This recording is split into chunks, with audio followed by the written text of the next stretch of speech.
భూప్రపంచంలో ఉన్న ప్రతి జీవి మానవ జీవితం మీద ఏదో ఒక విధంగా ప్రభావం చూపుతోంది. అందుకే ఇంట్లో పెంచుకునే పెంపుడు జంతువుల దగ్గర నుంచి గోడకు వేలాడే చిత్రపటాల వరకు వాస్తు శాస్త్రంలో ఎంతో ప్రాముఖ్యత ఉంది. మన ఆర్థిక మానసిక స్థితిగతులపైన వీటి ప్రభావం ఎంతో ఉంటుందని నిపుణులు చెబుతున్నారు. కొందరికి ఇంట్లో ఎక్వేరియం ఉంటే కలిసి వస్తుంది, మరికొందరికి ఇంట్లో కుక్కలను పెంచితే లక్ష్మీదేవి కటాక్షం లభిస్తుందంట.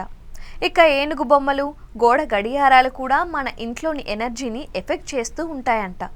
అయితే ఎవరైతే ఇంట్లో 7 గుర్రాలు పరిగెడుతున్నట్లుగా ఉన్న పెయింటింగ్ ఫోటోలను ఇంట్లో పెట్టుకుంటారో వారికి ఇవి శుభాన్ని, సంపదను కలుగజేస్తాయని వాస్తు శాస్త్ర నిపుణులు సూచిస్తున్నారు.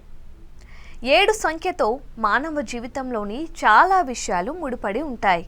ఉదాహరణకు 7 అడుగులు, ఇంద్రధనస్సులో ఉండే 7 రంగులు, మహాసముద్రాలు 7 సప్తస్వరాలు, ఇలా 7తో విశ్వానికి విడదీయలేని సంబంధం ఉంది. ఇక న్యూమరాలజీ ప్రకారం 7 సంఖ్య కేతు గ్రహాన్ని సూచిస్తోంది.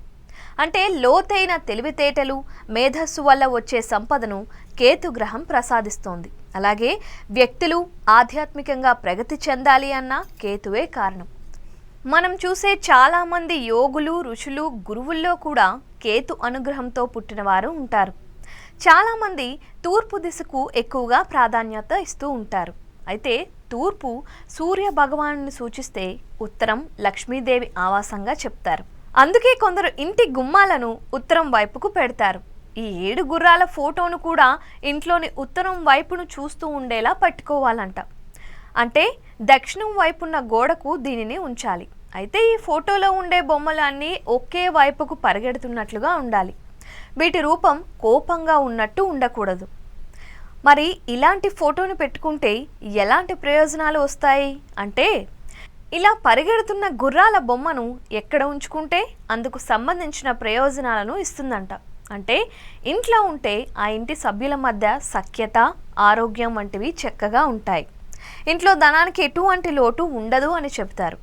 అదే ఈ ఫోటోను వ్యాపారం, ఆఫీసుల్లో ఉంచితే మంచి లాభాలను అందిస్తుందట.